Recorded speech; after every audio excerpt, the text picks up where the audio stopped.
My name's Ryan. I'm 29 now, but the story I'm about to share started nearly 7 years ago, back when I was a 22-year-old college graduate, fresh into my first real job, completely oblivious to just how twisted my own family could be.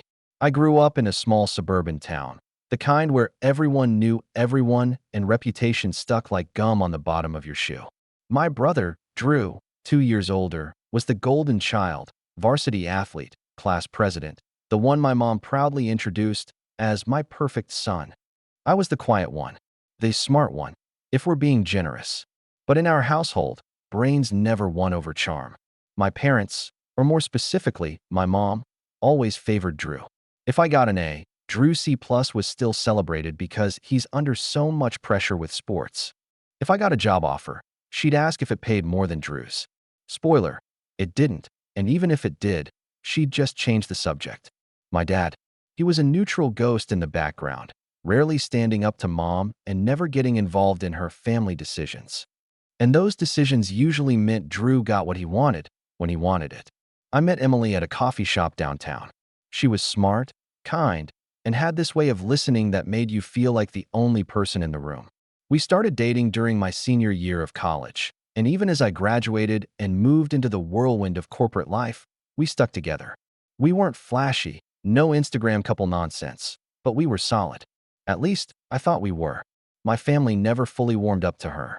My mom would constantly make little remarks like, "She's cute, but not really your level, honey." And my brother? He was civil but cold. At the time, I thought it was just the usual territorial sibling thing. Now I know better. The first real crack happened at my graduation dinner. It was supposed to be my celebration, but somehow Drew ended up giving a toast that sounded more like a resume reading of his own accomplishments. It's amazing seeing my little brother graduate. I remember when he couldn't even throw a football. He joked, making the whole table laugh. Except Emily, who gave me a sympathetic glance. I brushed it off. Drew had always needed the spotlight.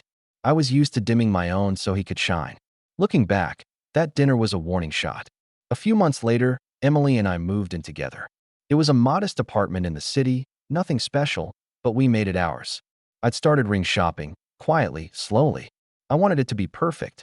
I hadn't told anyone yet, not even my best friend, because I knew how fast news traveled in our circles.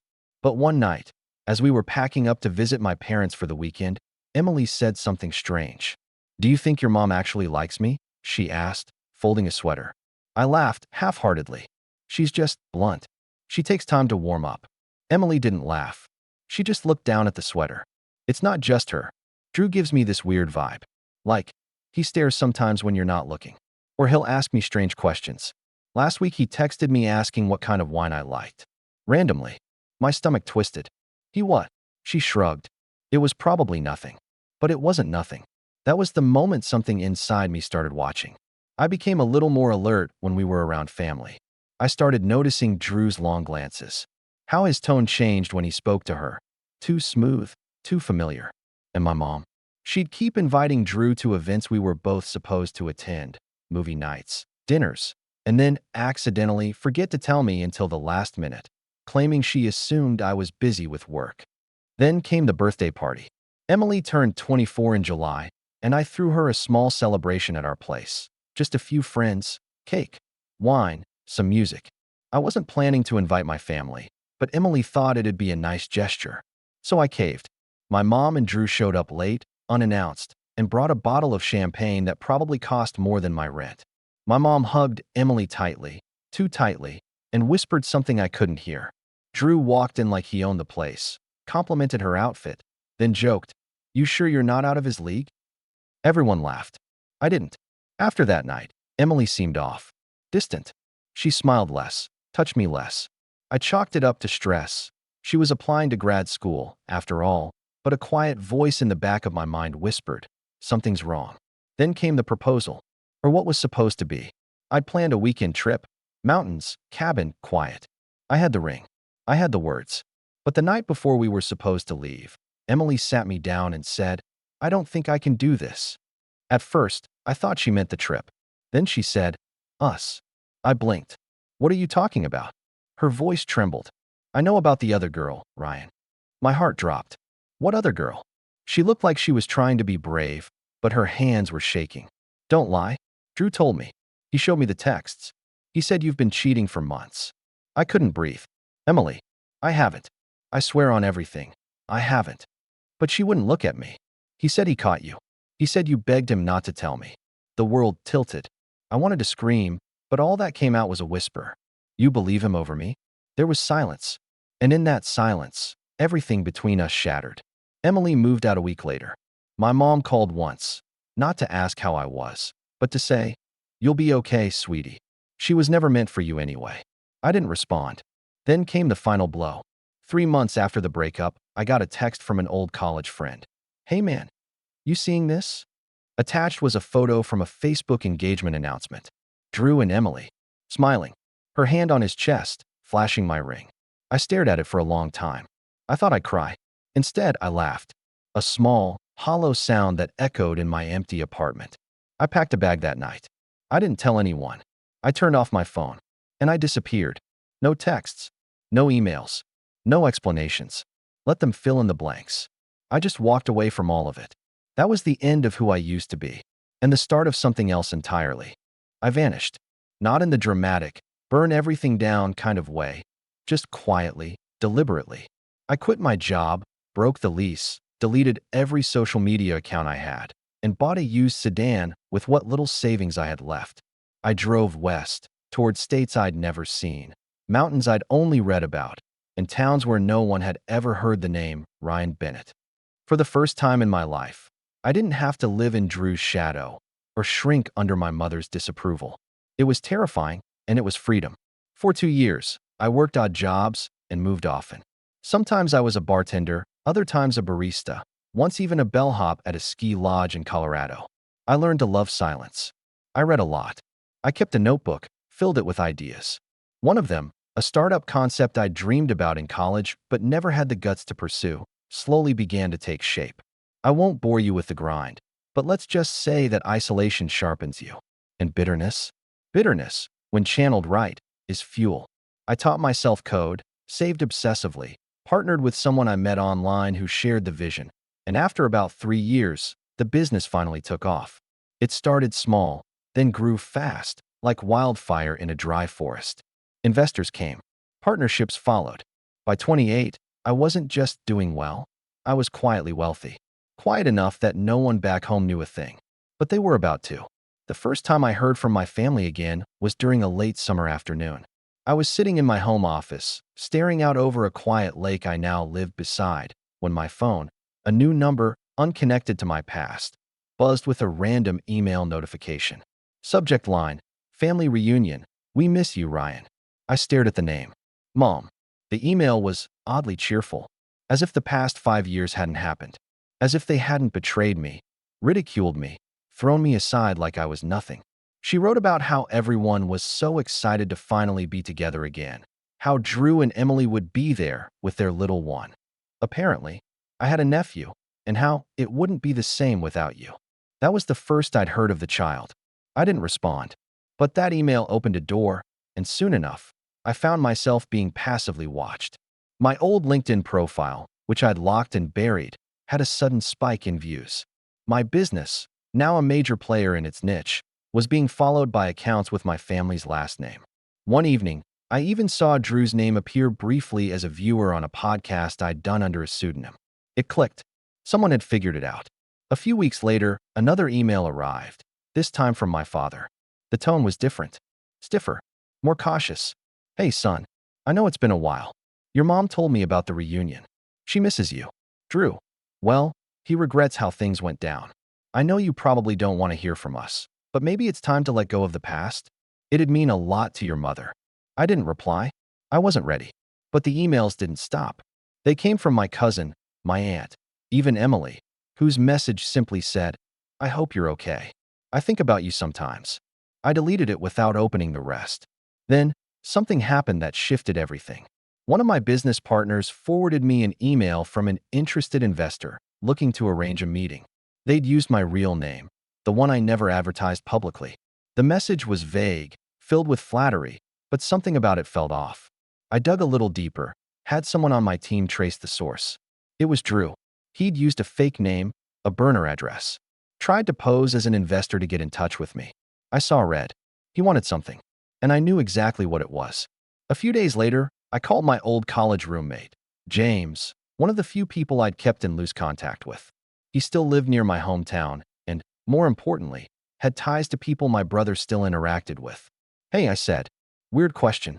Have you seen Drew lately?" James laughed. "Man, yeah, actually. You're not gonna believe this. Guy's in debt up to his ears. Mortgage is underwater, car got repossessed, and rumor is Emily's threatening to leave." Again, that last word, again, hit harder than I expected. Apparently, their marriage was not the fairy tale Facebook had promised. Turns out when the foundation of your relationship is betrayal and manipulation, the walls tend to crack fast. Emily had tried to launch some kind of influencer brand, but it flopped. Drew had burned through savings, made some bad investments, including a failed crypto gamble, and was now clinging to what little they had left. And worse, they'd moved back in with my parents. Of course they had. I almost felt sorry for them. Almost. But then James added, "Your mom still brags about Drew like he's God's gift to the planet. Pretends none of it's his fault. Tells everyone Emily's just going through a phase. It's pathetic." Nothing had changed. The golden child could do no wrong. And me? I was still the ghost. Until I decided not to be. The next family reunion was scheduled for early spring. An outdoor venue, rented out picnic area, all the distant cousins and second aunts, the full cast. It was the kind of event my mom lived for, social peacocking in its purest form. According to the email chain James forwarded me, Drew was supposed to be the unofficial guest of honor, with a toast planned in his name and everything. I RSVP'd, anonymously, under a fake name, just to see if they'd notice. They didn't. The weeks leading up to the reunion were strangely meditative. I didn't feel rage or even sadness anymore, just a steady, calculated calm. I pulled my old suit from the back of the closet, had it tailored, then rented a luxury car for the day, sleek, black, the kind that turns heads but doesn't scream, trying too hard. I told my assistant to clear my calendar. I booked a hotel 2 towns over, and I waited. The morning of the reunion, I arrived 10 minutes early. The venue was already filling with people, kids running around, distant relatives laughing. I parked the car in full view of the entrance, stepped out slowly, adjusted my jacket, and made my way toward the tables. No one recognized me at first.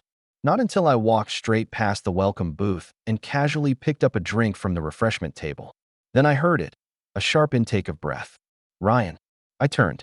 It was Aunt Michelle, the one who used to sneak me cookies as a kid and tell me I was too sensitive when my mom snapped at me. "Oh my God, it is you." Others started turning. Whispers spread. I smiled politely, nodded once, and kept walking. Then I saw them. My mom, standing near the stage, frozen. Drew beside her, hand in his pocket, face pale. And Emily, older, wearier, still beautiful in that distant kind of way, holding a toddler on her hip, staring at me like she'd seen a ghost. I didn't break stride. I walked right up to them, opened my mouth, and then, they didn't show up. Not at first.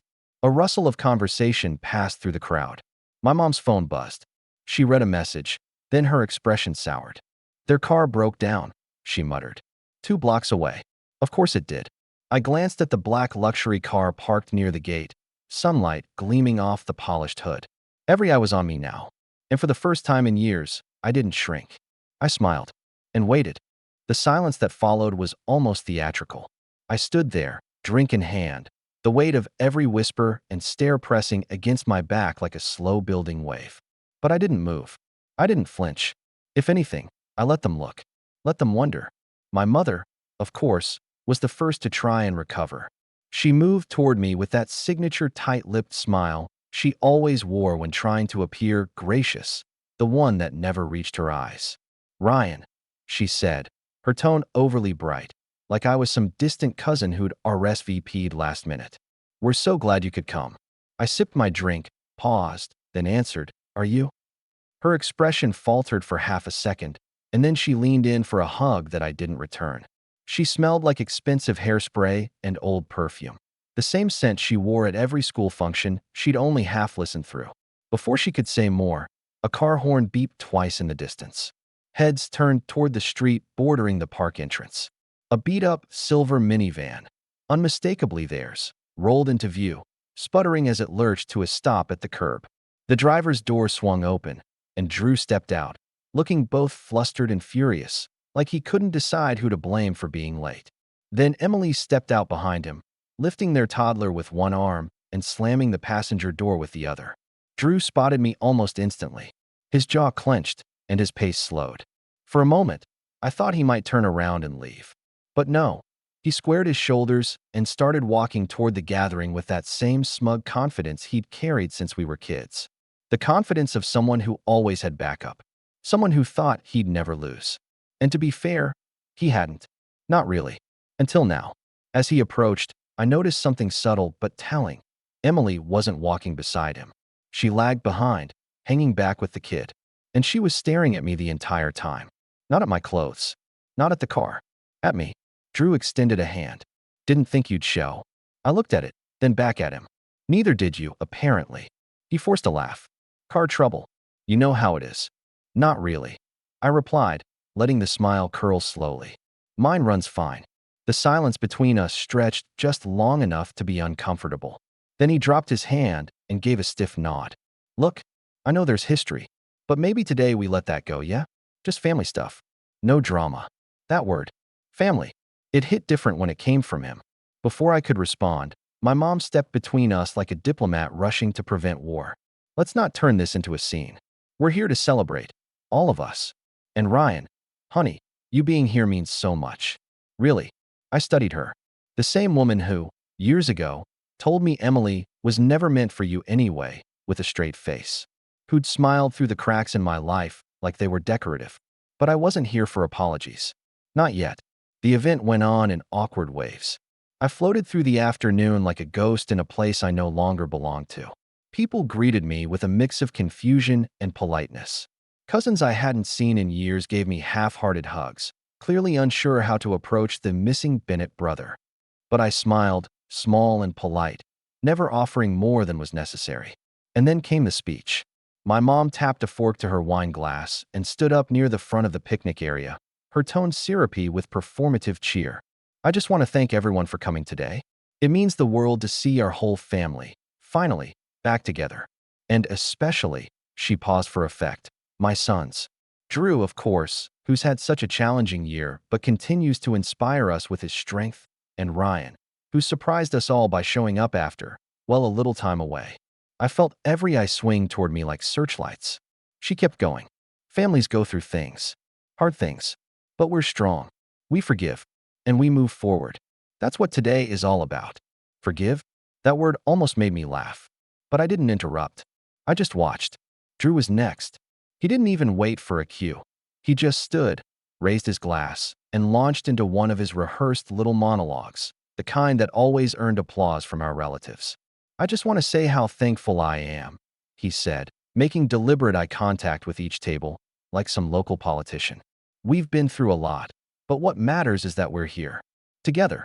And whatever happened in the past, he glanced at me then, we're still brothers. That never changes. Applause followed. Too much of it. Too loud. Like they were trying to clap away the tension. I stayed seated. I didn't raise my glass. And then, as the clapping died, Emily stood up. No cue. No toast. No announcement. Just silence. She shifted her toddler to her hip and walked to the front, her eyes wide but calm.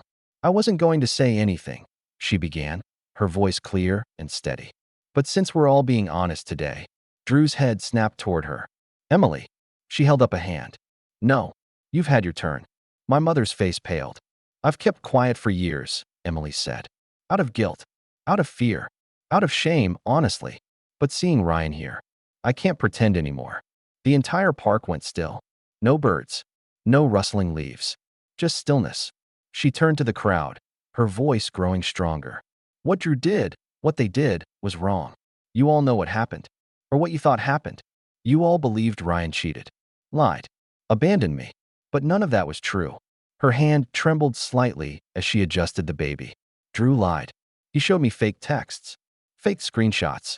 Convinced me that Ryan had another woman. Said he was just trying to protect me. My pulse thundered in my ears. Emily looked at me. And I believed him. Because I was young. Because I thought I owed him something after everything fell apart. And because I trusted the people around me to tell me the truth. Drew stood up fast, panic in his eyes. Emily, sit down. You're upset. I'm not finished. She turned to him. You stole my life. You manipulated everyone. Me, your family, your friends, just to take what your brother had. And you let them believe he was the problem. You let them bury him while you played the victim. Gasps rippled through the tables. A few relatives were visibly uncomfortable. My aunt shifted in her seat. Someone coughed.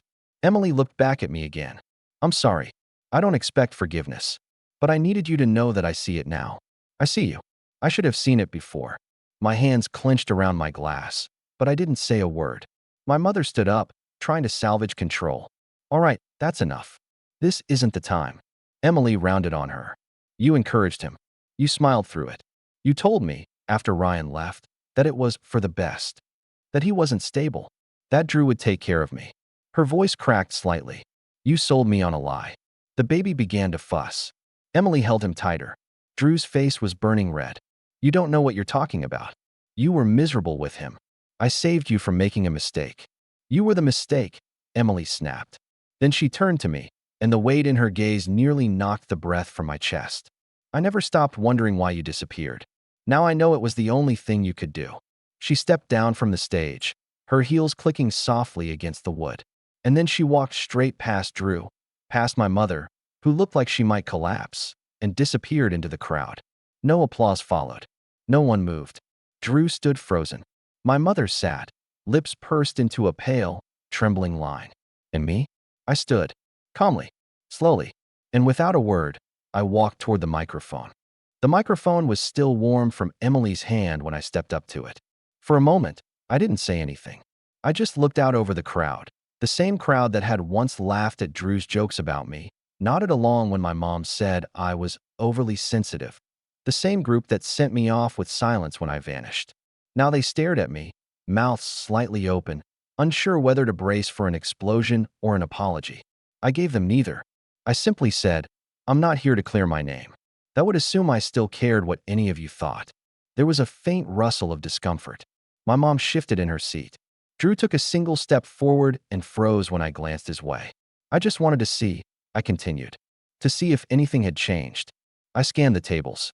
Faces that once filled the background of my childhood. The same people who never once reached out. Not after the breakup. Not after the lies. Not when I vanished. Not until they found out I was worth something. But it hasn't, I said quietly. You still cheer for the loudest voice in the room. Still defend whoever makes you feel most comfortable. And you still mistake performance for character. My voice was steady, but my hands shook slightly. Not with anger, not anymore. With release. I used to think I just wasn't good enough for this family, I added. Turns out I was just too honest. Then I stepped back, placed the microphone gently on the table, and walked away. I didn't wait for a reaction. I didn't care what came next. I just wanted to be gone. I reached my car and paused for a moment before getting in. The polished black hood reflected the sky above, cloudless, endless. I didn't even remember driving there that morning. I didn't remember much at all. Just the weight. The heaviness I'd carried for years. The unanswered questions. The nights I stared at ceilings wondering how people I loved could be so casual about destroying me. The sick feeling in my stomach every time I replayed Emily's face the night she left. The ache of losing her. The ache of losing myself. It all caught up to me then. I sat in the driver's seat, closed the door, and finally exhaled, like I'd been holding my breath since the day I disappeared. The next few days were a blur. I returned to the hotel in a kind of trance. I didn't eat much. Didn't sleep well. I kept replaying the reunion over and over. Emily's speech, my mother's face, Drew's tightening fists. The silence from everyone else. That was the part that lingered the most. The silence. No one stood up. No one defended me. Even after the truth came out. They just sat there. And I realized, maybe I'd never lost a family. Maybe I'd never had one. That thought broke something loose inside me. Not in a violent way. Not in a way that made me want to scream or throw something. But in a way that made everything finally make sense. The next morning, I drove around the old neighborhood. Past my childhood home. The park where Drew broke my nose in a friendly football game, and Mom told me I was being dramatic. The ice cream shop where I once took Emily after our first real fight. The one where she admitted she hated how my family talked down to me. They were ghosts now. Every memory is shadow on pavement. I stopped by the cemetery. My grandfather, the only person in my family who ever made me feel truly seen, was buried there. I hadn't visited in years. I knelt by his grave and spoke out loud, even though no one was around. "I think I finally understand what you meant," I whispered. "You said sometimes the only way to survive a storm is to walk away from the house that refuses to fix its roof."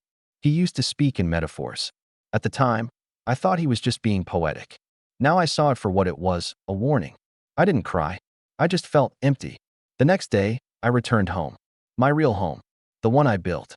Not from nostalgia, not from hand-me-downs, but from grit, from pain, from rebuilding a self they tried to erase. And then I did something I hadn't allowed myself to do in a long, long time. I started planning. Not for revenge. Not yet. But for clarity. I pulled out every record I had. Old messages, timelines, financial records. I started mapping out what had happened in those last few months before I vanished. I didn't know what I was looking for at first. Maybe I just needed to see it all laid out. The betrayal, the manipulation, the way they turned my life upside down while smiling through it. But the more I uncovered, the clearer the patterns became. Emily hadn't just been manipulated emotionally. There were financial threads too. Bank transfers, shifts in ownership. My old apartment lease had been co-signed by Drew at some point. Why? I never added him. The ring I'd bought for Emily? A custom order under my name. But the purchase history showed it had been picked up by someone else. 2 days before she left me. Things weren't just personal. They were calculated. I brought in a friend of mine, a forensic accountant I'd met through one of our angel investors. I asked him to look at a few documents. Casually, no context. Just a situation I'm working through. A week later, he called me back. "Ryan," he said carefully, "you might want to sit down." I already was. He walked me through it. How Drew had used my identity to secure a small loan. How he'd forged a signature on the ring transaction. How someone, likely with access to my personal documents, had attempted to open a joint account in my name and Emily's, days before the breakup. I thanked him, hung up, and stared at the wall for an hour. It was deeper than I thought. It wasn't just a relationship stolen. It was a life hijacked. They didn't just try to ruin me emotionally. They tried to erase me. But they failed. And now? Now I had everything I needed. Not just to heal, but to build the quietest, coldest fire they'd ever feel. Healing isn't linear. That's something I learned slowly. Not in the poetic Instagram quote kind of way, but in the gut-wrenching, sleepless night kind of way. There were days I felt weightless, like the truth had finally set me free. And then there were mornings I woke up clenching my jaw, reliving the betrayal in fragments. Drew's smirk, Emily's disbelief, my mother's chilling indifference. But after the shock wore off, something else took root in its place. Focus. I threw myself into my company like it was oxygen. Every hour became a brick. Every deal, every hire, every product release. A wall between who I used to be and who I was becoming. The world may not have known what my family did to me, but it would damn sure know who I was without them. The startup, which I'll just call Lucent Tech here, had been doing well before. But now it thrived. Maybe it was the clarity. Maybe it was that small ember of rage I let burn just hot enough to keep me sharp. But our growth exploded over the next 18 months. We pivoted our product into something bigger, a platform that automated back-end optimization for small to mid-sized SaaS companies. Doesn't sound sexy, but it was exactly what a dozen struggling startups needed, and we landed 3 major contracts within 6 months. From there, it snowballed. We expanded, hired 20 new people, moved into a sleek downtown office with an open floor plan and high ceilings that made everyone feel a little more powerful than they probably were. But I wasn't just building a company. I was building my own empire. I took courses, met mentors, hired a PR firm, sat on panels, spoke at conferences under my own name. The same name they once dragged through the dirt now appeared in Forbes' 20 entrepreneurs to watch under 30 list. Funny how that works. And with each new milestone, the calls started again. It started small. A text from my dad. "Proud of you, son. Saw the article." I didn't reply. Then an email from my mother. "We're planning another family event. Maybe this time you could make a toast." Nope. But the one that made me stop, really stop, came from Emily. It was short. No subject line. Just one sentence. "Would you ever want to meet him?" I knew who him was. Her son. Drew's son. The child I'd once imagined might have been mine, in another life, before all of this. I didn't answer. Not yet. Instead, I looked at the message and asked myself a question I hadn't considered in years. What do I want? Not what do I need. Not what would make them hurt. Not what justice looks like. But me. What do I want after all of this? And the answer was simple. Peace. But peace, for me, would never come from forgiveness. Not until the scales were balanced. And I was finally in a position to do that. See, one of the benefits of building a tech company from scratch is that you become very good at research, at tracking, at noticing details most people overlook. Like how my brother's house was technically under my mother's name now, a transfer likely done to avoid creditors. Or how he'd tried to launch his own app with a shoddy dev team from overseas, only for it to flop within 3 months. Or how Emily had filed for legal separation, a quiet document buried in county records, barely noticed by anyone, but enough to tell me their house wasn't a happy one. And most interesting of all, Drew had applied for a job at a company we'd recently acquired. He didn't know I owned it. Of course he didn't. It was one of 6 under an umbrella firm I created for tax purposes. No one saw my name on the paperwork, not unless I wanted them to. His resume landed on my desk by pure coincidence, or fate, depending on how you look at things. And when I saw his cover letter, I laughed for the first time in weeks. Experienced in project leadership and brand management, with a strong track record in cross-functional collaboration and public speaking. He was applying to be a product lead. At my company, in my empire. I sat with that for a while. And then I made a decision. Not just about him. About all of them. It was time. Not for an explosion. Not for a public takedown. But for something far colder. More surgical. Something that didn't look like revenge, but would feel like it every day. I called my lawyer. We discussed this plan months ago, back when I first showed him the forged documents. He'd called it nuclear-level leverage. I told him to start the paperwork. Then I sent an email. Just 3 lines. To Drew. From a private address he wouldn't recognize. We've reviewed your application. We'd like to invite you to a final interview. Bring your A game. Then I sat back and waited. Power isn't loud. It's patient. And mine was just beginning to speak. The email had been sent on a Thursday. By Friday afternoon, Drew responded, faster than I expected and more eagerly than I'd imagined. Thank you so much for this opportunity. I've done extensive research on your company, and I'm confident I can bring fresh value to your product team. I'm available to meet next week, any day, anytime. There it was again, that old Drew confidence. That greasy, unshakable arrogance dressed up as charm. I could almost hear his voice reading the words, see the smirk curling at the edge of his lips as he imagined acing the interview and climbing back to relevance through someone else's success. Just like he always had. I passed the email to my assistant and told her to schedule the interview for Wednesday at our newest branch, a converted loft space downtown that doubled as our innovation lab and development satellite. It was sleek, intimidating, and entirely disconnected from any press we'd done. No signage, no names, just a minimalist building with frosted glass and a quiet security system that would log every movement from the moment he walked in. I had it staged perfectly. Meanwhile, my lawyer called with an update. Everything's in place, he said, his tone cool and precise. We can initiate a formal inquiry if you're ready. The forgery charges will stick. You've got the purchase receipts, witness statements, and digital logs. Same with the fraudulent loan. He'll panic the second he gets that first letter. I didn't say anything right away. I just stood at the window of my office, looking out over the city skyline, the low hum of traffic rising like static. Not yet, I said finally. I want to give him a chance to see it with his own eyes first. I want him to realize who he tried to steal from. Understood, the lawyer replied. But you know the moment we trigger this, it's going to get messy. I smiled faintly. That's fine. I've spent the last 5 years cleaning up their mess. One more round won't break me. Once that call ended, I turned to the next phase, learning just how deep Drew's spiral went. I hired a private investigator. Not for dirt, necessarily. I didn't need scandal. I needed specifics. And the report that came back within a week was illuminating. Drew and Emily had been living in a house they couldn't afford, one that had been kept afloat with a series of gifts from my mother, pulled from the last vestiges of a retirement fund my father had quietly built. Emily, after filing for separation, had moved into a small apartment across town. She'd left most of her belongings behind. Their son, Caleb, stayed with her, and based on the PI's observation logs, Drew hadn't made much effort to visit. Worse, Drew had been applying to dozens of companies.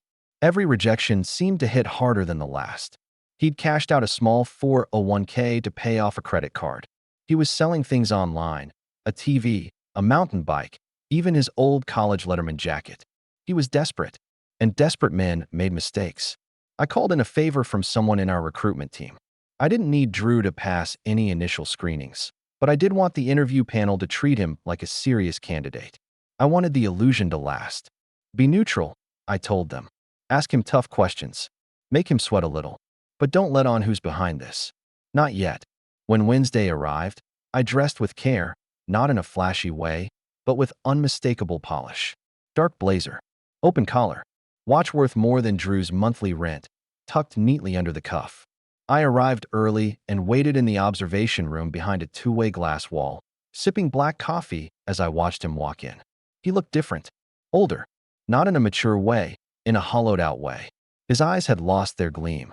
His posture, once annoyingly proud, sagged slightly at the edges. He wore a cheap blazer that didn't quite fit, and his handshake with the recruiter was a little too firm, like he was trying to assert control he didn't really have. Still, he talked, and talked, and talked. He spun stories, boasted about brand leadership experience and project execution, half of which I knew were lies. He threw in buzzwords like synergy and scalability and claimed credit for projects I knew he hadn't touched. At one point, he even mentioned my old app, the prototype Emily and I had designed in college, and claimed he consulted during early development. That made me laugh out loud behind the glass. When the interview was over, I told the team to stall him for 15 minutes. Just long enough for me to slip into the corner office upstairs, the one with my name etched subtly on the glass. I didn't usually work from this location, but today was a special occasion. 15 minutes later, there was a knock. "Come in," I called. Drew entered, a little flushed from the heat, carrying a fake leather folder with copies of his resume inside. And then he saw me. He stopped, dead in his tracks. He didn't say a word, just stared. I waited 3 beats, then leaned back in my chair and gave him a small, slow smile. "Hey, Drew," I said. "Long time." He opened his mouth, then closed it again. His throat bobbed as he swallowed. I didn't realize. "No," I cut in. "I'm sure you didn't." A heavy pause settled in the air like fog. I let it stretch, let him sit in the realization. I didn't come here to gloat. I lied calmly. This isn't about revenge. This is about closure. His lips parted. "Ryan, listen, man, I know things got messy back then, but I was trying to protect Emily. I thought you were. Save it." I stood up, slow and deliberate. "You weren't protecting anyone. You lied. You forged documents. You poisoned my relationship, stole my ring, my lease, my name. And then you wore my life like a coat that didn't fit." He paled. "That's not. You know what the difference between us is?" I stepped closer. "You've spent your whole life needing applause. I just needed time. And you gave it to me. 5 years of silence. 5 years to build something you'll never touch." He looked like he wanted to run, but he didn't move. I reached into the desk drawer and pulled out a folder. Inside was a copy of the forged lease, a transaction record from the jewelry store, a printed email where he'd pretended to be me. I slid it across the table. "I have the originals, and the legal team, and the funds to drag this through every court in the state." He stared at it without touching it. "But I'm not going to do that," I added. His head snapped up. "Because that would make you the center of the story again. And frankly, you're not worth the ink." Another beat of silence. Then I turned away and said, "You can see yourself out." And I let him walk. No guards. No threats. No security escort. Just silence. Because what came next wasn't going to be loud. It was going to be devastating. He left without saying a word. Not a stammered excuse. Not a fake apology. Nothing. Just a pale, shell-shocked expression as he backed out of the office and closed the door with a soft click, like he was afraid to wake a sleeping beast. I didn't follow. I didn't need to. The look on his face told me everything I'd hoped for. Realization, regret, and a dawning fear that maybe, just maybe, the brother he thought he buried hadn't just survived, but had come back wearing armor. Still, that wasn't the revenge. That was just the opening act. The real show began the next morning. At precisely 9 a.m., Drew received a letter from my legal team. Not a full lawsuit, not yet, but a formal notice of investigation into forgery and identity theft, citing specific dates, transaction logs, and witness statements. It was worded professionally, but between the lines, the message was clear. We see what you did. We can prove it, and we're ready to bury you with it. I knew Drew well enough to predict his next move: denial, followed by panic. Then desperate calls to our mother, to anyone he thought might shield him. And sure enough, by noon, my mom was blowing up my inbox with subject lines like, "Please call me. This has gone too far," and my personal favorite, "You're still family." I didn't reply, because the next phase of the plan was already in motion, the part where I didn't just level the playing field. I took it. Remember the house Drew was living in? The one technically under my mother's name? Yeah, that was intentional. Because 2 years ago, when I caught wind that she was funneling money to him, retirement funds, credit lines, even refinancing the lake house my grandfather left her, I stepped in behind the scenes. Quietly, legally, and with a polite offer she never understood the full scope of. A family friend, acting as a wealth advisor, approached her with an opportunity to consolidate her debts and free up some cash flow. She bit. The terms were generous. She signed. And just like that, half the deed to the home became part of a trust. My trust. She never realized I was behind it. Never asked who the silent partner was. Why would she? She thought I was still off somewhere licking my wounds, not orchestrating her undoing. And now, with Drew teetering and the threat of legal fallout looming over his head, I decided to make my move. A second letter was sent, this time from the trust's legal counsel, informing the co-owners, my mother and me, that due to a defaulted clause in the agreement, a motion would be filed to liquidate the property unless the outstanding debt was resolved. There was no way they could pay it off. I'd made sure of that. But even that wasn't the finishing blow. That came through Emily. I hadn't contacted her since the reunion. I wasn't sure I ever would. But when the time came, I sent her a single message. "If you'd like full custody, I can help." She responded within an hour. We met at a quiet cafe halfway between our cities. She looked different, tired, but clearer, like someone who'd finally surfaced after nearly drowning. "I don't want money," she said first. "If that's what this is." "It's not," I replied. "I want nothing from you." She nodded slowly. "Then why?" I sipped my coffee. "Because you're the only one who said the truth out loud. And because that kid deserves better than a father who treats people like toys." Her eyes glistened for a second, but she didn't cry. "Tell me what I need to do," she said. And I did. I gave her everything. Legal connections, financial backing, character references from people in Drew's own failed business ventures who were more than happy to talk about his impulsive behavior, verbal abuse, and negligence. My lawyer drafted a quiet agreement offering Emily enough support to stabilize her and Caleb long-term. No ties, no strings, no loopholes. Just a clean break. 2 months later, the custody hearing came and went. Drew showed up alone, unprepared, unrepresented. Emily left with full custody and a reinforced legal barrier that prevented Drew from accessing Caleb without court approval. Then came the final stroke. The local newspaper, small but respected, ran a profile on Lucent Tech and its founder. A glowing feature, full-page photo, quotes about resilience and redemption. And right there in the sidebar, a little mention of an old betrayal, legal action, and how personal loss fueled a now multi-million-dollar venture. The name Drew Bennett wasn't in the article, but everyone knew, especially in our town. I didn't write the article, but I approved every line. The fallout was slow and thorough. Friends stopped returning Drew's calls. The small businesses that once trusted him with side work distanced themselves. My mother, realizing the house was no longer salvageable, quietly put it up for sale. The asking price was low, the interest even lower.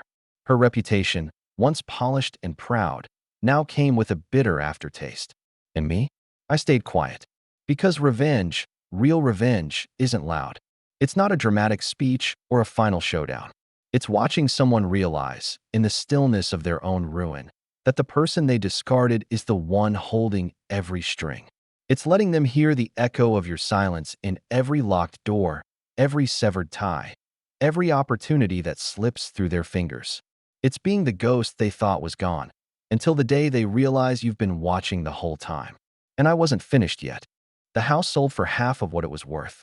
My mother moved into a cramped two-bedroom apartment on the outskirts of town, far from the neighborhood where she'd once hosted garden parties and proudly told anyone who'd listened that her boys were doing so well. The shame didn't hit her all at once. It chipped away slowly, in grocery aisles where old friends didn't wave, in whispered conversations behind her back, in the pitying glances from the church group that stopped inviting her to luncheons. She tried calling me. Once. I didn't pick up. She left a voicemail, her voice thin and brittle. "Ryan, please. We're still family." But she'd already taught me what family meant to her. And I remembered. I remembered when she sat across from me, stone-faced, telling me Emily was never meant for me. I remembered how she let Drew lie, watched him poison my life, and still smiled through it. I remembered how, when I was gone, she didn't wonder if I was okay, only how to spin the story. And now, she had no story left to tell. Drew, on the other hand, did what Drew always did. He ran. After losing custody, after the article, after the house was sold, he tried to disappear into another city, another job, another identity. But the digital world didn't forget. Employers Googled him. Background checks lit up red flags. His resume was flagged for inconsistencies. He started freelancing, underpaying himself just to get a foot in the door, but even those doors closed fast. One night, James, my old college roommate, sent me a screenshot. Drew had started a GoFundMe. The caption read, "Trying to rebuild for my son." Life threw me some unfair curveballs. No mention of Emily, or me, or the truth. I didn't donate. Neither did anyone else. It stayed at $75. 3 weeks in. Emily, meanwhile, thrived. She found a job working with a local nonprofit that supported single mothers and young families. I got a card from her one day, just a plain envelope with a crayon drawing inside from Caleb. No message, no signature, just a little stick figure with spiky hair and a lopsided smile, holding hands with a taller one in a suit. I kept it pinned to my fridge, not because I needed to remember who I was to them, but to remind myself of who I had become despite them. I didn't speak about the past often, not to the press, not to my partners, not to the people who worked beside me every day, because revenge wasn't my origin story. It was just the footnote. The real story was the rebuilding, the becoming, the fact that I walked away with nothing but a suitcase and returned with a name that carried weight. My mother used to say, "You'll regret walking away from your family." But here's what she never understood. I didn't walk away from family. I walked away from people who called themselves family, but only ever treated me like a backup plan. And I never looked back. Not until the reunion. Not until I pulled up in a $200,000 car, stepped out in a suit worth more than Drew's last paycheck, and watched from the hilltop as they arrived late, huddled and sweating, because their rusted minivan had broken down 2 blocks away. They limped into the gathering while I stood under the shade, glass in hand, watching them scan the crowd, watching them look for me, and realizing I wasn't standing in their shadow anymore. They were standing in mine.